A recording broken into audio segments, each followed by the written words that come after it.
Yo, what up guys, I'm Sammy and welcome back to the Soul Drop, and this is my first impressions look on the Li-Ning Speed 10, right? So the Speed line, Li-Ning has been absolutely amazing. Their tech is awesome, their designs are great, their prices are great, and the performance has been off the charts. Li-Ning is definitely underrated. And if you haven't tried a Li-Ning shoe out, I definitely recommend it, right? So this is the Speed 10 and it retails for 135 bucks. So if you guys do want to cop, I try to leave a link in the description box. And if you guys didn't know, Li-Ning owns Wave Weight, and Wave Weight has also been absolutely killing it in the performance basketball shoe market. They are definitely getting up there as far as popularity goes. I see actually a good amount of Wave Weights on the court, which surprises me. But yet also the performance has been off the charts. And obviously, since Wave Weight is owned by Li-Ning, Li-Ning should also, since it's the original, it should also have very similar performance, right? So anyways, again, links will be in the description box. But let's get started right off with the tracciones. And the traction pattern actually reminds me a lot of the Cosmic Unities, right? And as far as the tech goes, I'm sorry, I've been looking online for the tech specs, but they're all in like Chinese, so it's kind of hard. And also, if it is in English, different sites say different things, right? So I'm trying to do my best with the tech here. But here in the forefoot, we have a translucent outsole, right? And then here in the heel, we have this pink, but then also it's connected to the actual midsole, right? And they're calling this the honeycomb cellular lock. It says HC lock right over here, so I'm guessing that's like it's a foam outsole, very similar to like Flow, and also what Skechers is doing a little bit. So how does the traction feel so far on my wood floors? It feels absolutely amazing, guys. The stop is crazy good. You stop pretty much on a dime, and I love it. And you guys remember how I said, as far as innovation goes, a lot of companies have been improving the tech, right? Like the cushion, the materials. But one thing that companies don't do a lot is the traction, right? I guess besides Under Armour with the Flow, but honestly, it's just rubber outsoles for all like the basketball shoes. But here they said it's a new type of rubber compound, right? So it says it's made for indoor courts, which is pretty interesting, or it says inner court, which is right, maybe the English is off, I don't know, but I feel like it'll be very good for outdoor use. But also it says because of the new rubber compound, it reduces 55% of the rubber weight, right? Which of course is a great thing, because as you guys all know, the midsole and also the outsole take up most of the weight in a basketball shoe, or I guess most shoes in general. So it reduces the weight, and also it says 13% better grip. I don't know how they tested that, but it doesn't matter. It feels absolutely amazing. I love how it feels. So that's great. And also the grooves are pretty well spaced apart, so I don't think it'll pick up dust that easily. And like I said, I feel like it'll be pretty good on the outdoor court. The rubber is very hard, right? So it feels like it'll be good. And also you can see like an X here for 10, for Speed 10. So and I guess hopefully this will be very durable, but it does feel pretty similar to Flow, so I don't think it'll be the best for durability if you're playing on outdoor court. But it says it's made for inner courts. But anyways, the traction feels really good. I'm very, very excited about that.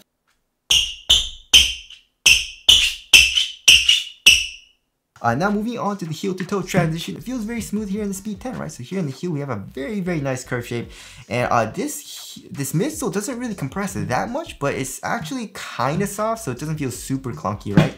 And then the forefoot, we have a nice curve shape and a lot of forefoot flex. Look at that, super duper flexible, which I like. I like to have a very, very flexible midsole, very smooth feeling shoe. But also we can see the Pro Bar lock. We can see it exposed here in the midfoot, but also it's kind of like full length. I don't know how far it goes into the heel, but in the forefoot it goes pretty far, right? And also because of that, it has a little bit of spring back, which feels nice. So when you're doing heel dominant strides on the court, or maybe like off your first step, you kind of like bend the shoe and it kind of like propels you forward, and you get a little bit of springiness, which does feel nice.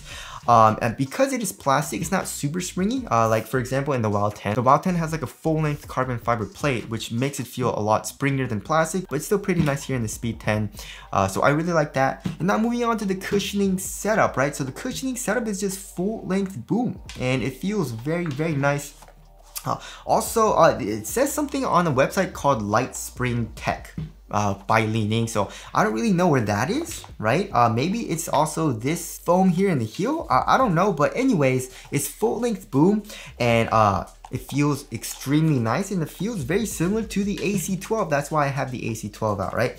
So the AC12 also has full length boom. And also another thing that I love about Li-Ning, Wave Weight, and a lot of Chinese companies and what they're doing is the soft mesh struggle board, right? But I guess the insole is okay. You know, it's just a regular insole. Not super nice, not terrible. It's just there, you know? But then the soft mesh struggle board here in the heel is super duper soft. You can feel the boom right underneath the foot. So underfoot cushioning is great, you know, and also we can see the Pro Bar lock, or I guess the midfoot shank plate in the midfoot as well. It's this black thing underneath the soft mesh stroke board. So it's a double layered system for the Pro Bar lock, right? We have one right underneath the foot, and also we have one kind of like on top of the rubber, right? The stepping comfort is absolutely amazing. You know, it's bouncy, it's soft, it's comfortable. Court feel seems pretty dang good. And one thing that I like about this shoe a little bit more is that it's not as caged, right? So it's a little bit softer here in the heel. There's a little bit more compression comparing it to the AC12, right? So yeah, it feels very similar to the AC12, which of course is a good thing, but also it's a little bit cheaper. It's 135 bucks for the Speed 10. The AC12 is 150 bucks, I believe, 160 bucks. So it is a little bit cheaper, which of course is a good thing as well. But yeah, the cushion feels absolutely amazing. I love it. And now moving on to the upper. Also, the upper feels very, very nice. It's a super thin upper. One thing that I don't like about it though is it's very, very thin and soft, which of course is a good thing, but also a bad thing for durability, right? So I don't think this material is gonna last a long time, especially if you're playing on an outdoor court. But like it said in the tech specs, it's made for inner courts. So I'm guessing that means indoor courts, but also feels like, you know, it'll rip pretty easily if you kind of abuse the shoe a lot. But also it's really nice. You know, there's a lot of airflow through it. It's like a double layered mesh. It's crazy well ventilated. It's very, very thin, but also feels pretty supportive. And there is another like underlaying like fused material that'll definitely help with durability and support. And then here on the lateral and also on the medial side, we have a little bit of fuse to add to the reinforcement, right? For the tongue, we have a very minimal amount of padding, and it's also a half booty construction tongue.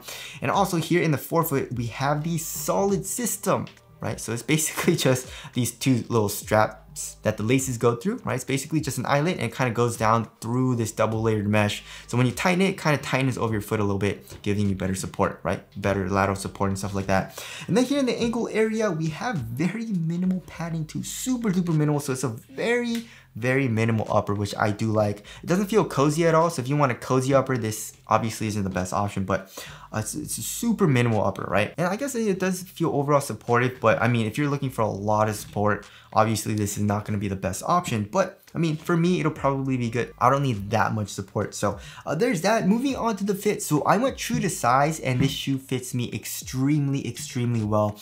So here in the toe box, it's very snug. Extremely snug fit, which I do like, right? And also width-wise, it is slightly narrow. It's actually a kind of narrow fit. And also length-wise, going true to size, my toes go very close to the edge of the shoe. So if you want a very snug fit, then go true to size, right? And I like to have a very snug fit in my hoop shoes, so going true to size was perfect for me.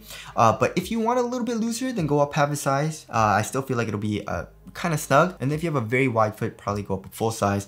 And it stays pretty narrow, right? Here in the midfoot, it is pretty narrow as well. So the overall fit is very nice. And now moving on to the support and lockdown. So I am a little bit worried about lateral containment here in the forefoot, right? I guess we do have a little bit of fuse. It kind of stiffens up the material, but overall, like I said, this material is really soft. And I feel like it'll probably roll over on itself a little bit, but we'll have to see on that, right?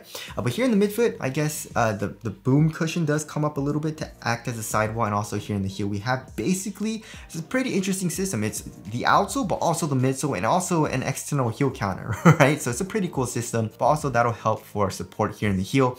So lateral containment feels like it'll be good, but just a little bit worried here in the forefoot. And also lateral stability, look at how much the outsole and midsole protrude out. We have a very wide base here in the forefoot, so lateral stability feels like it's gonna be good as well. And here in the heel, we have a nice cupping shape, so I don't really have any type of heel slippage. So overall support and lockdown feels very good. But let's move on to the weight. I'm very excited to see how light this shoe is. This shoe feels really light actually. So Boom is a very low density foam, right? They're saying it's 55% reduced weight for the rubber, and they're also using just foam, right? So that'll reduce the weight as well. And then the mesh upper is very thin. So I feel like this shoe is gonna be pretty light. 11.4 ounces. Yeah, that's pretty dang light. Let's check the other shoe. 11.65 ounces, so average around 11.5 ounces, and the average weight of my shoes is around 12.5 ounces, so that's actually pretty dang light. It's very comparable to the Curry 11s, which is very impressive, you know what I mean? So I feel like the Curry 11s are a little bit lighter, but anyways, I'll also compare it to the AC12. The AC12 is 12.25 ounces, more average weight, right? But yeah, this shoe feels really light, very minimal. Traction feels like it's gonna be very good. Court feels pretty good, but also very comfortable for the cushion. So yeah, it just feels like a perfect, really nice guard shoe so far. Aesthetically, also I like it. You know, I love how the Li-Ning logo looks. It's just like a simple kind of look, you know what I mean? Very similar to like the swoosh on the lateral side, which I do like. And also this colorway, I don't know, it's too pink for me, you know what I mean? And also, I guess it looks pretty cool here in the heel. I don't know, what is this, like a cheetah print on the Li-Ning? I don't really like it. What is this, the pull tab, you know? But I do like the overall silhouette, I guess. There are better colorways out, in my personal opinion. There also is an X for 10 right here on the last eyelet, or last two eyelets, I guess, on the lateral and medial side, which is pretty cool too. So tell us what you guys think of the aesthetics down in the comment section below. So wrapping things up, yeah, I mean, guys, Li-Ning and Way of Wade are killing it, and for 135 bucks you get full length boom. That's crazy, and it's a very lightweight shoe as well. This might be a top guard shoe, and this shoe didn't recently come out. It came out like a couple months ago, I think, so I did get it a little late, but I'm very happy that I did get it. It's a very nice feeling shoe so far from my first impressions, and I'm super duper excited to try these out, right? And honestly, it feels even a little bit better than the AC12 right now, right? But I feel like the AC12 is gonna be better for support, obviously, but we'll have to see on that. I still have yet to play in the Speed 10. But anyways, that about concludes my first impressions look on the Li-Ning Speed 10. Again, if you guys do want to cop, I try to leave a link in the description box, but that's it. Thank you guys for watching, and I'll see you guys in the next one.